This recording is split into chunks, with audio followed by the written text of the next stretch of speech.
एकादशी व्रतकथा महात्म्य आमलकी एकादशी का महत्व। अमलकी यानी अवलाको शास्त्र में उसी प्रकार श्रेष्ठ स्थान प्राप्त है जैसा नदियों में गंगा को प्राप्त है और देवों में भगवान विष्णु को। विष्णु जी ने जब सृष्टि की रचना के लिए ब्रह्मा को जन्म दिया उसी समय उन्होंने आंवले के वृक्ष को जन्म दिया। आंवले को भगवान विष्णु ने आदि वृक्ष के रूप में प्रतिष्ठित किया है। इसके हर अंग में ईश्वर का स्थान माना गया है। भगवान विष्णु ने कहा है जो प्राणी स्वर्ग और मोक्ष प्राप्ति की कामना रखते हैं उनके लिए फाल्गुन शुक्ल पक्ष में जो पुष्य नक्षत्र में एकादशी थे उस एकादशी का व्रत अत्यंत श्रेष्ठ है। इस एकादशी को अमलकी एकादशी के नाम में जाना जाता है। स्नान करके भगवान विष्णु की प्रतिमा के समक्ष हाथ में तिल कुश मुद्रा और जल लेकर संकल्प करे कि मैं भगवान विष्णु की प्रसन्नता एवं मोक्ष की कामना से अमलकी एकादशी का व्रत रखता हूँ।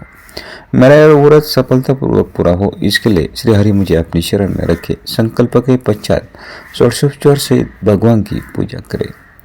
भगवान की पूजा के पश्चात पूजन की सामग्री लेकर आंवले के वृक्ष की पूजा करें।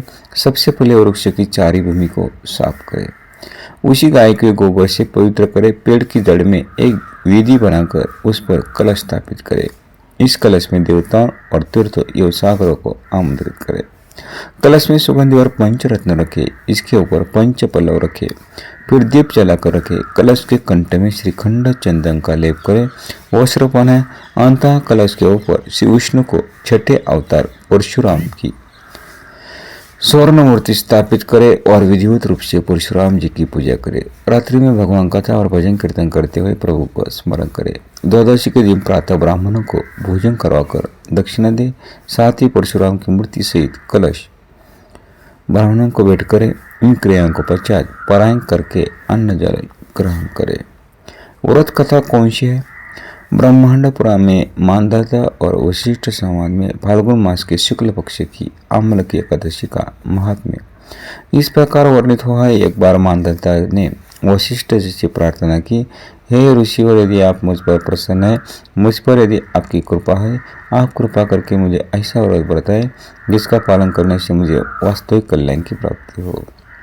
वशिष्ठ जी ने प्रसन्नचित होकर कहा, हे राजन, मैं आपको शास्त्र के एक गोपनीय रहस्यपूर्ण तथा बड़े ही कल्याणकारी व्रत की कथा सुनाता हूँ जो कि समस्त प्रकार के मंगल को देने वाले। हे राजन, इस व्रत का नाम है अमलकी एकादशी व्रत। यह व्रत बड़े से बड़े पापों का नाश करने वाला, 1000 गाय दान के पुण्य का फल देने वाला यह मोक्ष प्रदाता है। पुराने समय के वैदिश नाम के नगर में ब्राह्मण, क्षत्रिय, वैश्य तथा शूद्र वर्ण के लोग बड़े ही सुखपूर्वक निवास करते थे। वहाँ के लोग स्वाभाविक रूप से स्वस्थ और पुष्ट थे। उस नगर में कोई भी मनुष्य पापात्मा अथवा नास्तिक नहीं था। इस नगर में जहाँ जहाँ था वैदिक कर्म का अनुष्ठान हुआ करता था।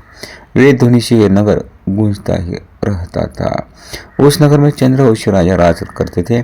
इस चंद्रवंशी राजवंश में एक चैत्ररथ नाम के धर्मात्मा एवं सदाचारी राजा ने जन्म लिया। यह राजा बड़ा पराक्रमी, शूरवीर, धनवान, भाग्यवान तथा शास्त्रज्ञ भी था। इस राज्य में प्रजा को बड़ा ही सुख था। सारा वातावरण अनुकूल था। यहाँ की सारी प्रजा विष्णु भक्ति परायण थी। सभी लोग एकादशी का व्रत करते थे। इस राज्य में कोई भी दरिद्र अथवा कुरूपन नहीं देखा जाता था। इस प्रकार प्रजा के साथ राजा अनेकों वर्षों तक सुखपूर्वक राज करते रहे। एक बार फाल्गुन शुक्ल पक्ष द्वादशी संयुक्ता अमलकी एकादशी आ गई। एकादशी महाफल देने वाली है। ऐसा जानकर नगर के बालक, वृद्ध या स्त्री, पुरुष तथा स्वयं राजा ने भी सपरिवार इस एकादशी व्रत का पूरे नियमों का साथ पालन किया।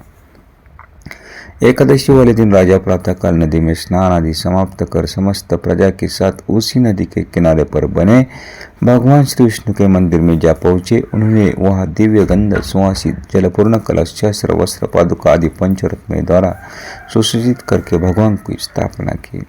इसके बाद धूप दीप प्रज्वलित करके अमलकी अर्थात आंवले के साथ भगवान श्री परशुराम जी की पूजा की और अंत में प्रार्थना की, हे परशुराम, हे रेणुका की सुखवर्धक, हे मुक्ति प्रदाता, आपको नमस्कार है। हे अमलकी, हे ब्रह्मपुत्री, हे धात्री, हे पाप विनाशी, आपको नमस्कार। आप मेरी पूजा स्वीकार करिए।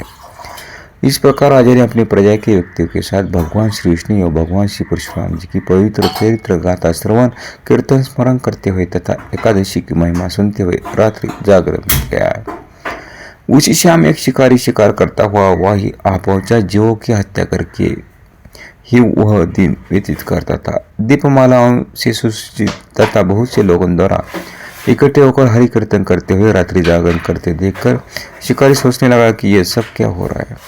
शिकारी के पिछले जन्म के पुण्य के उदय होने पर ही वहाँ एकादशी व्रत करते हुए भक्तजनों को उसने दर्शन किया। कलश के ऊपर विराजमान भगवान श्री दामोदर जी का उसने दर्शन किया तथा वहां बैठकर भगवान श्री हरि का चरित्र गाथा श्रवण करने लगा।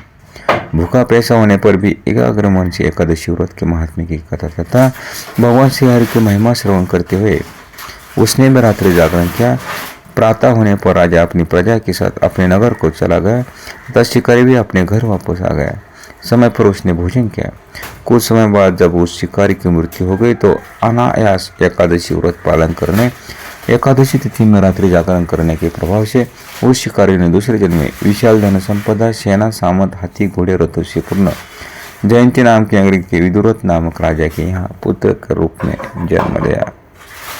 वो सूर्य समान पराक्रमी, पृथ्वी के समान चमकशील, धर्मनिष्ठ, सत्यनिष्ठ, अनेकों सद्गुणों से युक्त होकर भगवान विष्णु की भक्ति करता हुआ तथा 1,00,000 गांवों को अद्वितीय करता हुआ जीवन बिताने लगा। वो बड़ा दाढ़ी भी था। इस जन्म में इसका नाम असुरथ था। एक बार वो शिकार करने के लिए वन में गया। मार्ग भटक गया। वन में घूमते घूमते थका हारा प्यासी व्याकुल होकर अपनी बाहों का तकिया बनाकर जंगल में सो गया। उसी समय पर्वत में रहने वाले मलेच्छ यवन सोए हुए राजा के पास आकर राजा की हत्या की चेष्टा करने लगे। वे राजा के शत्रु मानकर उनकी हत्या करने पर तुले थे। उन्हें कुछ ऐसा भ्रम हो गया था कि ये वही व्यक्ति है जिसने हमारे माता पिता, पुत्र पौत्र आदि को मारा था तथा इसी के कारण हम जंगल में खाक छान रहे हैं। आश्चर्य की बात कि उन लोगों द्वारा फेंके गए अस्त्र शस्त्र राजा को न लगाकर उसके इर्द गिर्द ही गिरते गए। राजा का खरोच तक न आए। जब उन लोगों के अस्त्र शस्त्र समाप्त हो गए तो वे सभी भयभीत हो गए तथा एक कदम भी आगे नहीं बढ़ा सके। तब सभी ने देखा कि उसी समय राजा के शरीर से दिव्य गंध एक तो अनेकों आभूषणों से आभूषित एक परम सुंदरी देवी, वो भीषण भ्रुकु टीयुक्ता क्रोधी नेत्र देवी क्रोध से लाल पीली हो रही थी। उस देवी का यह स्वरूप देखकर सभी यवन इधर उधर दौड़ने लगे, परंतु उस देवी ने हाथ में चक्र लेकर एक क्षण में ही सभी मलेच्छों का वध कर डाला। जब राजा की नींद खुली तथा उसने यह भयानक हत्याकांड देखा तो वो आश्चर्यचकित हो गया, साथ ही भयभीत भी हो गया। उन भीषण आकार वाले मलेच्छों को मरा देखकर राजा विस्मय के साथ सोचने लगा, मेरे इन शत्रु को मारकर मेरी रक्षा किसने की? यह मेरा ऐसा कौन हितैषी मित्र है?